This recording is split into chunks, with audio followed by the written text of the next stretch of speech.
men and women of Australia, we are at war with Japan. I should have got it going up there, you know. I really should have. There were so many acts of bravery there. Like the rest of us, to stay there and fight to the finish.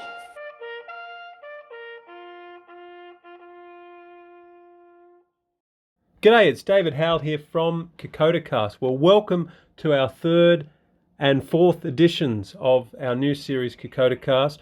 I want to thank all of our subscribers, all of our supporters, and if you can, please like our channels through True Blue History and also visit our website, kokodahistorical.com.au. For our fourth instalment, we're going to be talking about the rations that Australian soldiers ate during the Kokoda Campaign and how it evolved and how it changed. And to help me discuss this great topic today is Owen Budd. Owen is a friend of mine. He is the president of the 2nd 25th Living History Group, which follows in the footsteps, if you will, of the 2nd 25th Battalion of the 25th Brigade, who of course fought on the Australian Advance and at the Northern Beachheads.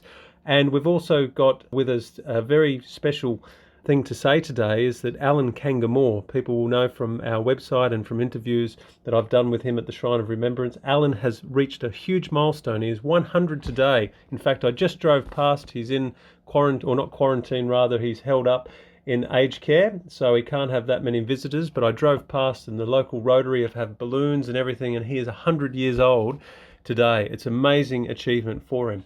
Now, back to the subject at hand. As I said, I've got Owen who joins us from Queensland. Owen studied at the University of Queensland. He's an archaeologist.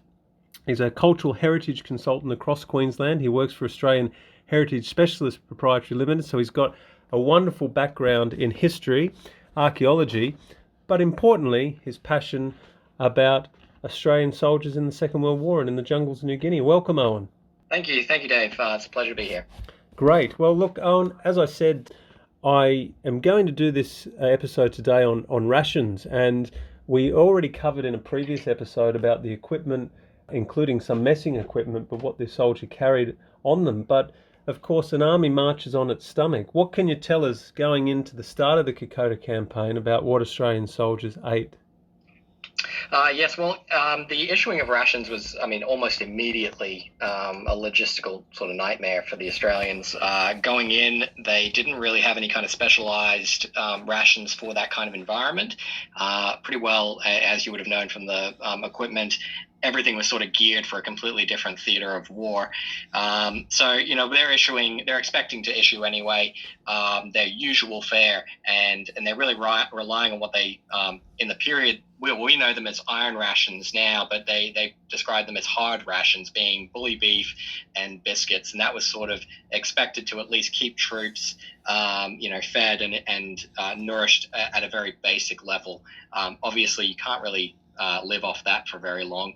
But one of the difficulties with that sort of rations is that it is actually very bulky. It's difficult to get onto the track, and that actually becomes a huge problem. The 2nd 25th particularly talks about the difficulty of getting enough ammunition onto the track, because all their ammunition carriers are actually being diverted to be used as food carriers instead, because they're having such a hard time getting the actual rations on. But it's mostly bully beef and biscuits. But the problem is that the biscuits in particular were not tropical proofed initially in any way. So you were getting the packets of biscuits that were basically just going moldy in the tropical heat. So the only thing for a while that they could actually get onto the track was the bully beef tins, because obviously they're completely sealed. But another ration that doesn't get often talked about, but actually becomes a bit of a staple, and 2nd 25th in particular talks about pretty much relying entirely off of this other alternate type of ration, which is the emergency ration tins. And they were introduced in July 1942, I believe. And they're basically just dehydrated and compressed meat and vegetable blocks. And they're not meant to sustain troops in the field, but it was the easiest way to get food to the soldiers, because it was small, it was lightweight, the men could carry them in their front pockets, all that. Well, I'll put up a picture of one. I have an actual one with its contents open in the Kokoda Historical Collection, but I always was under the impression that that those rations, because I think they have something written on them which describes words to the effect that only to be opened under orders. So are you suggesting that these were issued, but the men could just eat them at will, like a normal ration, or was it still the case that they could only eat when they were told to?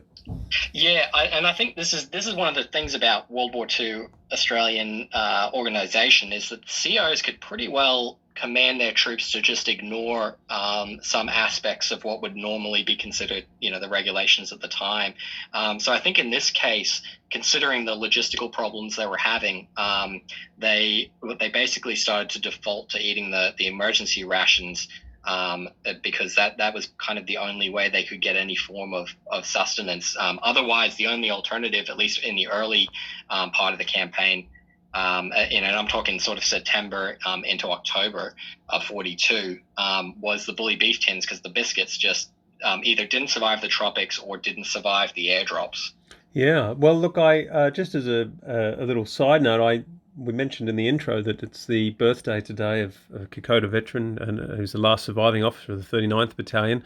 He first saw action at Gona, but he recalls being in New Guinea and being with his men, and they having like the key, the old, like on the span, the key would come out to open up the tin, and he shirked at it, not because it was bully beef in particular, but because of the age of the can. It was he describes it as being a vintage of the First World War. So, by that stage, it's at least 21 years of age, and he refused to eat it, but the men got in and ate it. So, I mean, it's just a situation in army stores. We still have rations left, iron rations left over from the Great War. Yes, yeah, it's and that's it really speaks to the preparedness of the Australian Army. In say 1939, is that all through the 30s and through the 20s, Australia effectively has no standing army, certainly in the 30s. In the 30s, there's basically zero budget for any kind of standing army. So what you end up with is an army that is mobilizing very quickly, to the tune of just a few months, from basically going 0 to 100 over the course of a few months.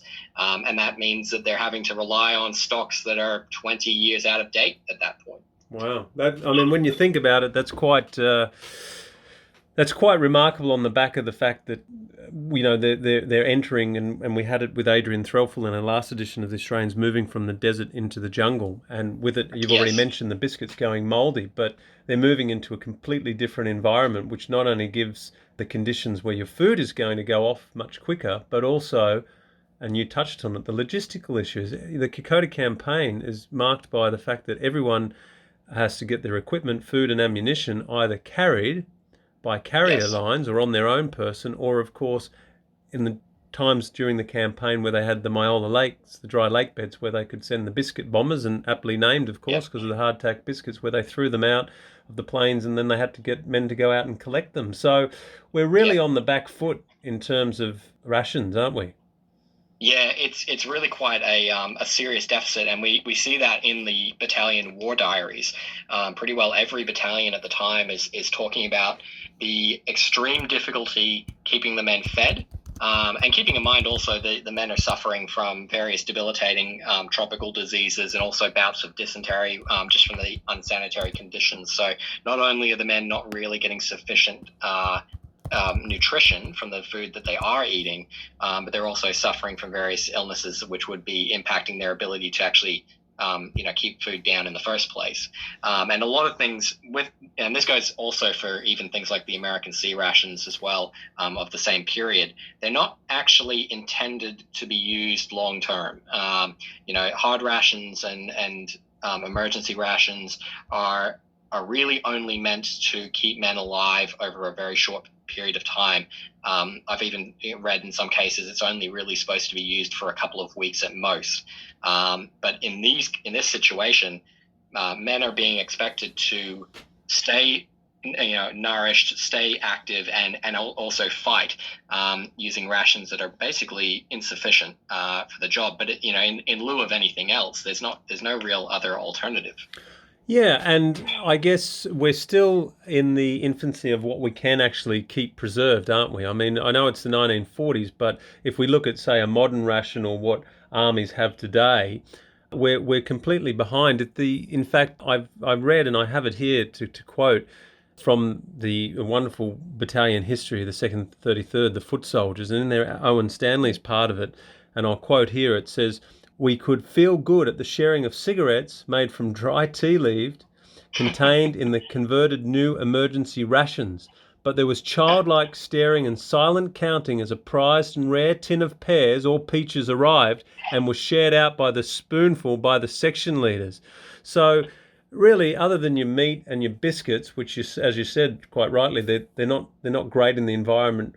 Or you really got what we're talking about: peaches and pears, fruits in the small ration tin packs. You've got concentrated cocoa, I think it was, and you've obviously got your tea and things like that. But it's really going to add to the already harsh conditions of dysentery and people suffering from malaria and all that kind of business. So I guess when we think of Kokoda and read about people literally going to the toilet in the clothes that they're in because they can't control it, this is going to add to it, this continual diet of iron rations. Yeah, and I think that's so one of the solutions that they seem to have come up with and this sort of starts to come up, I think, around sort of October into November. They actually begin supplementing their rations, and the 2nd 25th in particular is the one where I've read this to be the case.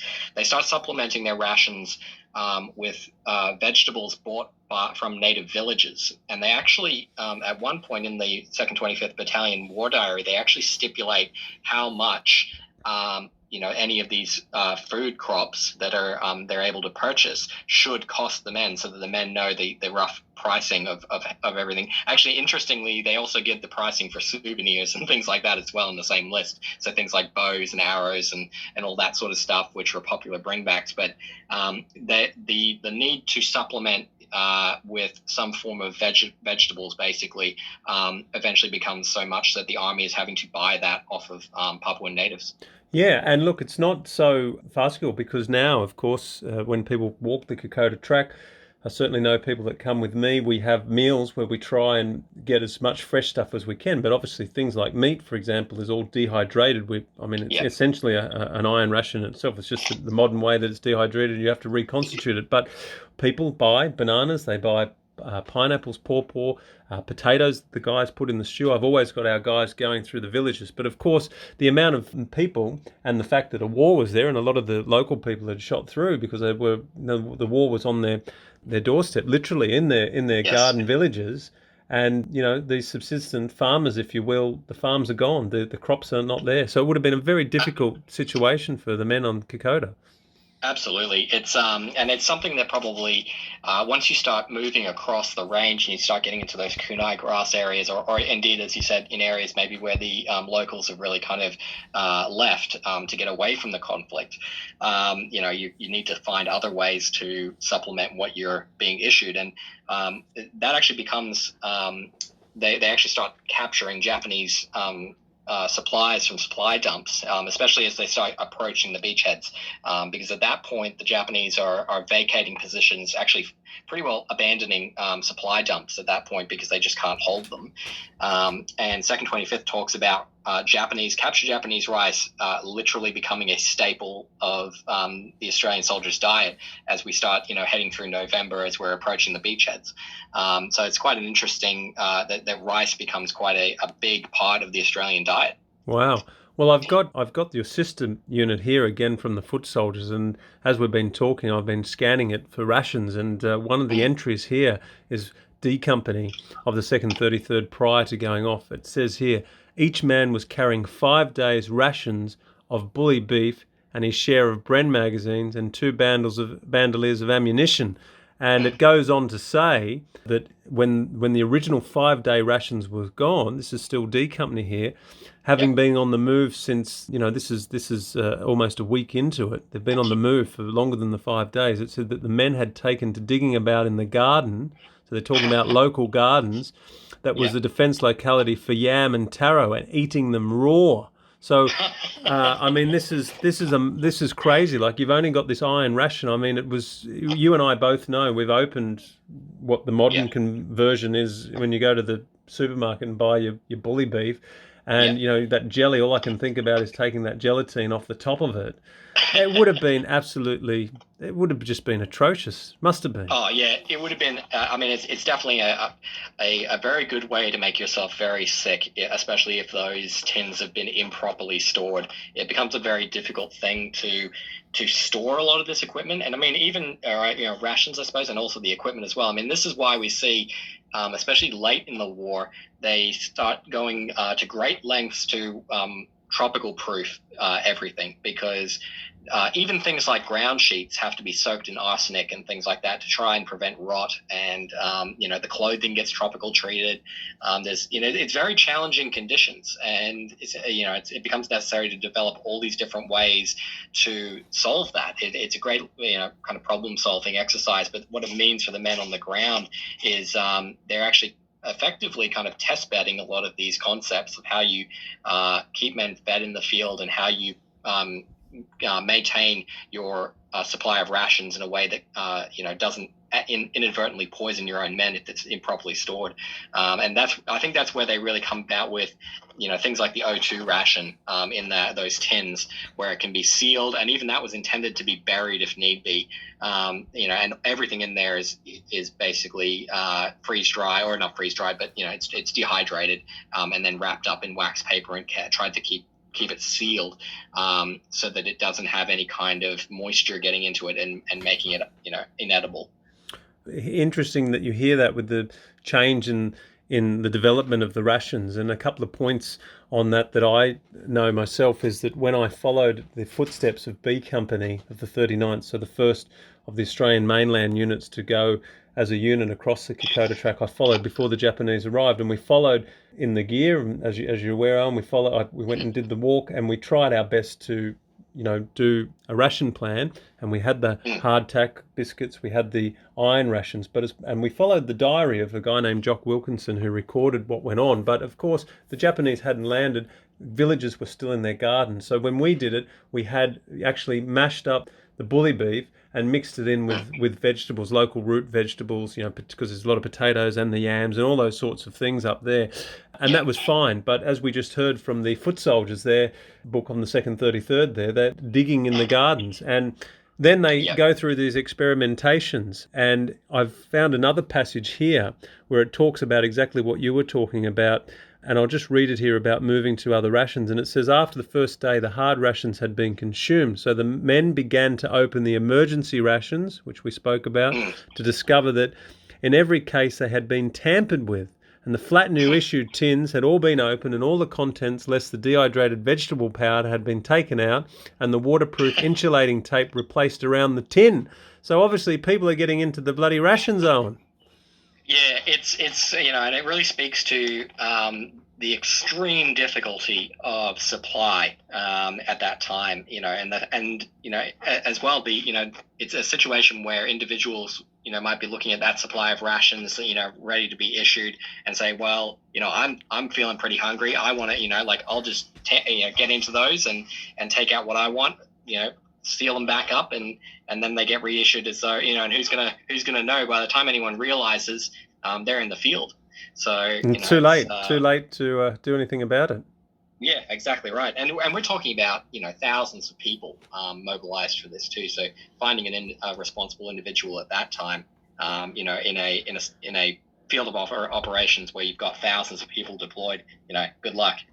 Indeed. And look, the other thing you touched on how they moved to the new rations, the O2 rations. I have one. I'm looking at one in the cabinet here in the collection, and it goes on again in this wonderful battalion history here, and it says the new ration making its first appearance in the campaign was designed for 1 day's meals for one man. It consisted of 4 ounces of dehydrated vegetable and meat, which necessitated cooking before eating, a 4-ounce compressed mixed fruit plug, 2 hard-packed biscuits, a tea and sugar tablet, a small tin of meat paste or jam, and 2 PK chewing gum tablets.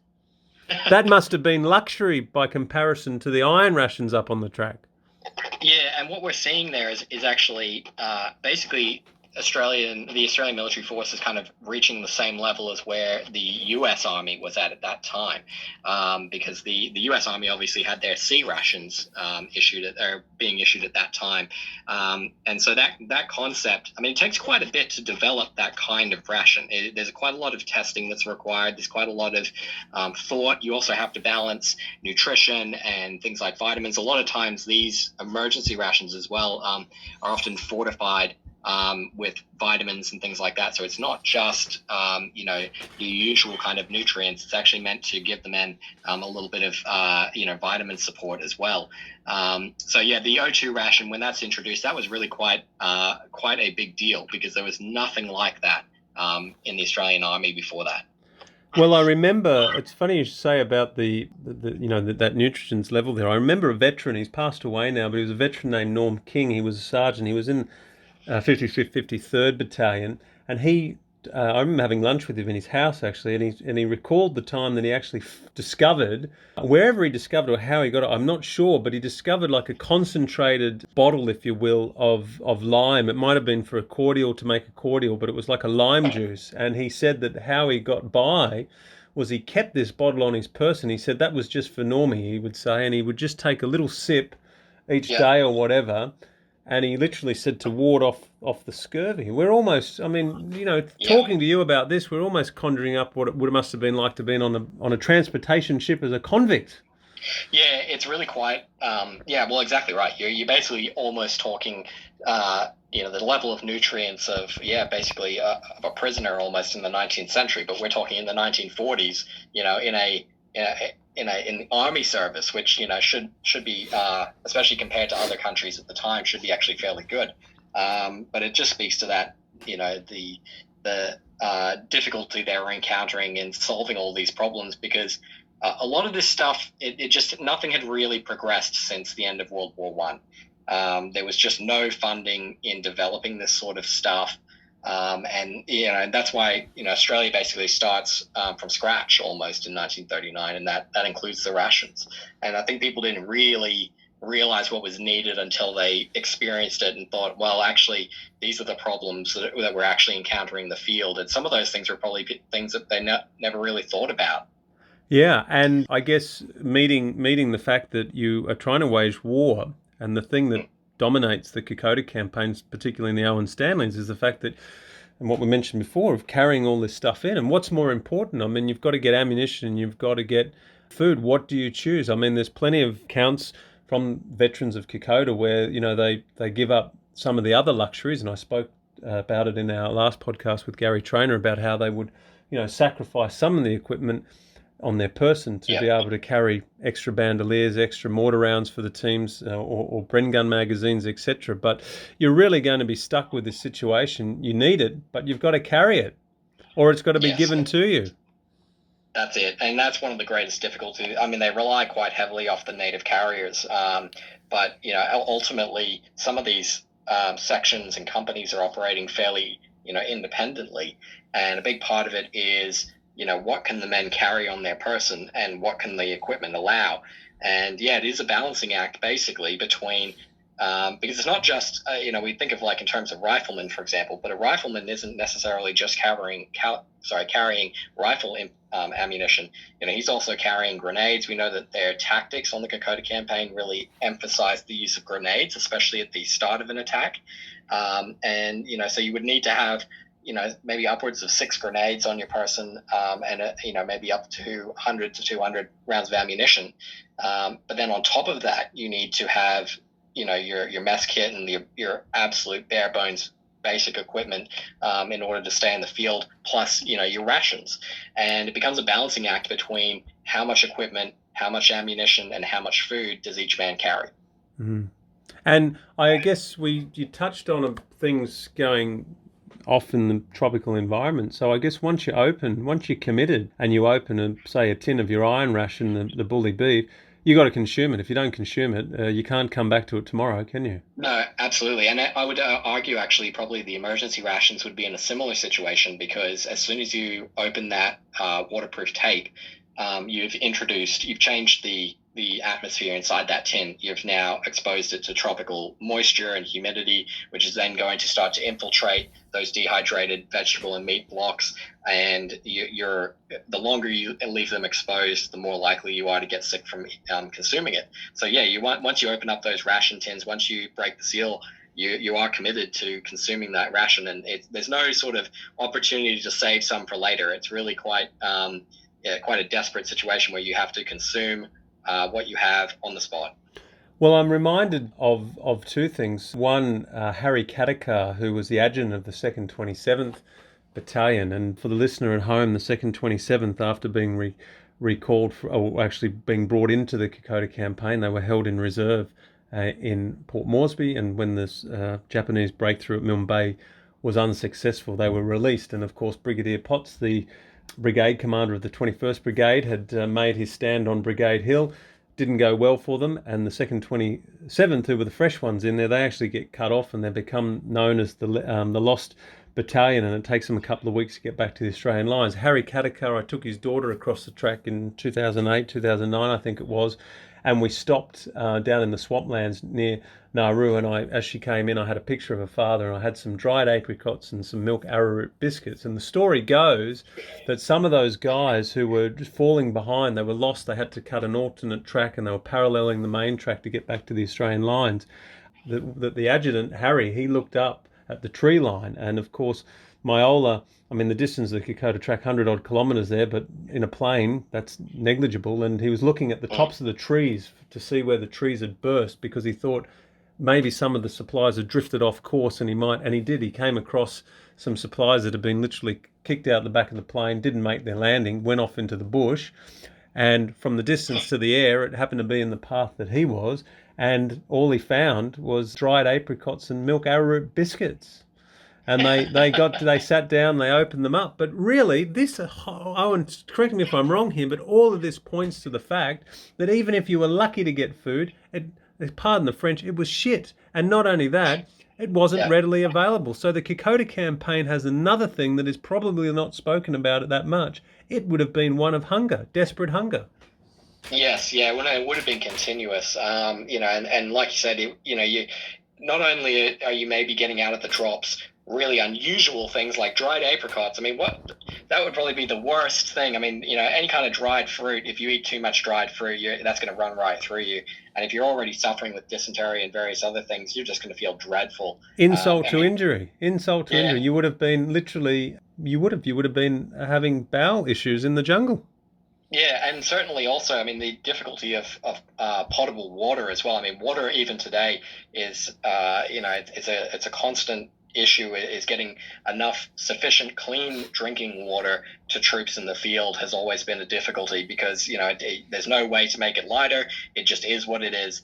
And if you're eating milk arrowroot biscuits and you're already thirsty, that could also, like you said, insult to injury. Well, a lot of these things, that's a good point about the water, and we'll just spend a few moments on that. Now, it seems to me, and from the quotes that we've heard and what we're talking about, a lot of this stuff is relying on the fact that you need water, and we know that the Owen Stanley is high precipitation. I think the statistic is something like 5 metres of annual rainfall now a year, something high, very high like that.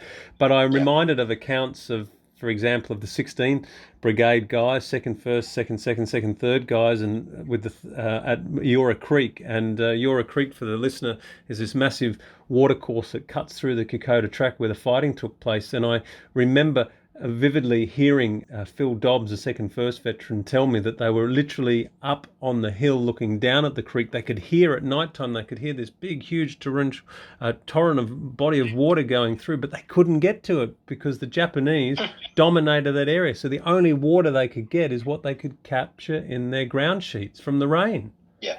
And I mean, and if most of your rations, the majority of rations rely on the fact that they have to be rehydrated or they're hard and you need to wash them down with something, that's going to cause an issue in itself. So let's talk about what was the Australian carrying on their belt? What was the water bottle and what did they drink out of? Well, you really only have I think it's actually is it Mark 7? There's a few different variants, but they're all pretty much the same. It's exactly the same for all intents and purposes as the World War One water bottle. And generally speaking, there's only one per man. Occasionally, it seems like you can see individuals with two water bottles, but that's still not a tremendous amount of water. And I've spent, World War II living history events in the field with just one water bottle. I've also done some just personal camping with one of these water bottles as well. And, you can, if you were drinking pretty intensely, you could go through that in easily within a day.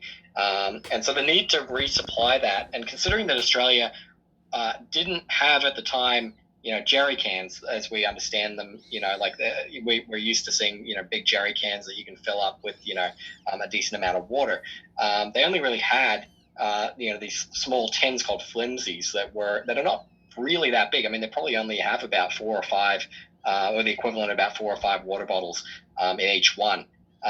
So trying to get that, have each man carry enough water on his person in that kind of environment is a real challenge. And realistically, they probably need to be having, upwards of 6 liters per man, ideally, in the modern context. But at the time, that actually was pretty well impossible.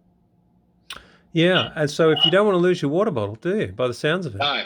especially if you're in a position where you can't get to a creek or to a river. It's good to touch back on the fact that the Australian soldiers, you're saying, that the food goes off easily in the jungle, but I'm reminded of the fact that when we lost early on in the Kokoda Campaign, it was the Australian withdrawal, once they lost the supply dumps at Myola, what couldn't be carried, buried or burnt, one of the things that they did is they actually smashed open and left in the sun some of those bully beef tins, because we're talking obviously from the Australian perspective, but the Japanese would have also been under similar conditions, and as the supply line gets spread out, they're going to do. Yeah. And so the folklore, if you will, and certainly veteran accounts are that Japanese took this stuff and they got sick because they were starving. On one hand, here's this food, but the food's putrid. Yeah, and basically booby-trapping supplies is something that can be very effective militarily. If you can inflict damage on the enemy by way of basically contaminated food supplies, then you're actually kind of you're fulfilling some of your military mission there as well. You're actually causing the enemy more strife in the process. So, that doesn't surprise me at all that that's something they did. Yeah, and okay, so I'm just going to recap here if I can. Oh, and so Yep. we've got different phases, of course, of the Kokoda Campaign, but in essence, Australian soldiers at the start still going on with hardtack biscuits, iron rations, which is your bully beef in a tin, and some, they would have had matches, tobacco, and small other things like that, but they had the access to more available vegetables and fruits and things because the enemy hadn't been through the gardens, the locals were still there, or they'd only just left. But then it obviously changes. They get up to right into the heart of it. It's taking longer. You read through the battalion histories and war diaries, they're waiting for their rations to arrive, these same type of hard tin rations. Then they get the emergency rations. They're using them not just as emergency, but as their staple, I guess. And then you start to see the more modern rations, which we described in detail a little while ago. But tell me, that's up in the Owen Stanleys. They're going through this colossal journey in war, relying on it being carried or dropped in the jungle. But things do improve, don't they? And we're coming up now to the anniversary of the second part, or the second phase, if you will, of the overall Kokoda Campaign, and that is the northern beachhead. So tell me what happens when we open up airfields and we start to fight the Japanese down on the northern beachheads. The rations change, don't they? Yes, absolutely. And this is, once they gain control of the track, once they have access to airfields, a lot of the supply issues that they were really struggling with, which is getting supplies to individual units in challenging conditions and terrain, a lot of that sort of solves itself through the capturing of airfields and the control of tracks leading towards the northern beachheads. So what you end up seeing is, and especially when they get to the beachheads themselves, where kind of the warfare becomes a bit more static. So they're dealing with units that are now in kind of known positions. They're able to, correlate ammunition and supplies to set areas and then distribute them to the units in the area. So you start seeing things that are a bit more typical. Something that comes up in the second 25th diary, and interestingly enough, this is actually a fairly normal food stuff outside of the context of the Kokoda Campaign. Is porridge. They're issuing porridge, they're issuing bread, they're issuing jam, they're issuing all these actually things that are quite normal in military service at that time. It's just those sorts of things it's not possible to get them onto the track during the Kokoda, the push towards Kokoda. But by the time they get to the beachheads, that's actually something they can start issuing again as per normal. So yeah, it's quite normal for them to have bread, jam, porridge, things like that. Apricots seem to be really popular, and peaches as well. So the men start to receive better rations, better nutrition, and actually probably for the first time really feeling full. Yeah, right. And we're obviously, everyone in Australia right now and around the world, I guess, is in the countdown to Christmas. So tell me a little bit about what the soldiers, because we're still fighting at the northern beachheads in December, Christmas period. What did they get? Did they get any luxuries? Yeah, so when you get up into December, they actually, 2nd 25th and a couple of the other battalions in their brigade talk about getting Christmas dinner. So they actually have roast chicken, they've got, roast vegetables, things like that. And it's actually quite luxurious compared to what they were having on the track. And is this fresh? Is this fresh stuff? Is this fresh stuff flown in, presumably from Port Moresby? Yeah, this would have all been brought over. This would all be fresh stuff. So we're not talking about things out of tins. We're not talking about dehydrated stuff. They've actually, in part because the units are in static positions, they're able to actually cook properly for once. And I think at that point too, by the time you get to December 42, the enemy is really in a very tough spot. And so there is still a lot of action going on, and that would continue into January. But, I think they finally it was sort of probably the first time since the beginning of the campaign that they could actually stop and, kind of fight in static positions and actually have some kind of luxuries on the front line. Yeah, well, it's great that for the soldier, you would have actually felt it would have actually been Christmas Day. It literally felt like Christmas. And while we're on this subject, I've got the foot soldiers again in front of me, which has got these wonderful recollections, if you will, of the very subject we're talking about. And it says on Christmas Day, after the traditional AIF meal, most of the men hitchhike the 4 miles back to camp. This is still up in the Popondetta to Gona area. So they're obviously, they've had this meal, and it goes on to say that the Christmas parcels had come forward from their families in Australia, and a ration of 2 bottles of beer a man had been issued. Yes. And this livened up the generally happy gatherings at the camps. So yeah, it would have been this fresh rations. I know they had farm companies, which are military units back growing vegetables, doing livestock, all that stuff back in Moresby. So presumably not only has this fresh stuff got forward to them in the rear echelons of the front there in the Popondetta area, but they've also got their parcels from home, and one could only guess that they would have had, Anzac biscuits, I guess, and fruitcake and things like that. It would have been, and 2 bottles of beer. That's luxury never seen before. 2 bottles of beer is really quite remarkable, because ordinarily that would only really be available through the canteens in kind of rear areas. So just to even have that on the front line is actually is actually quite remarkable. Yeah, well, the history also goes on to say that the headquarters units are duplicated as cookhouses. So they've obviously really put it on for those guys that happen to be out there in the front line. So look, Owen, I want to just touch on one other thing, if I may, with the rations here. What when they get to the northern, you mentioned the American ration, the C-type ration. What's the main difference? Why does America seem to have? I mean, are they better, and why has America got better rations than us? Yeah, and this is something actually I've seen a couple of units that were based around the beachheads talk about access to American rations. 2nd 25th appears to have only received 1 issuing of American C-type rations. And the C-type rations, or the C rations, are basically they're like little tins basically. They contain inside them various things. They've got like instant coffee. They've got some lollies. They've got biscuits. They've got all these sorts of things, and they're very sort of self-contained. And we do know that from 2nd, 6th Armored, who fought at Boona, that they preferred the American rations where they could get them over the Australian rations. They just had more in them. I think maybe they may have even had cigarettes at the time. I'm not sure. I'd have to go back and check that. I know some of the American rations issued cigarettes in the ration kits themselves. So yeah, it's just a sought after, and probably a bit of difference too. If you've just been consuming hard rations and emergency ration tins for 3 months, there's a novelty in the American rations.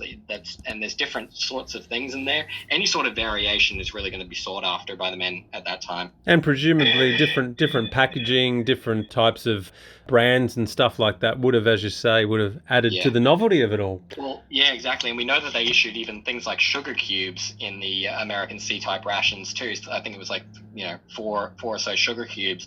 So even something like that, I mean, you can imagine supplementing your own tea issue, or tea ration from the Australian service, and you've got access to some sugar cubes out of the American one. It's something that you wouldn't normally necessarily get in the Australian ration.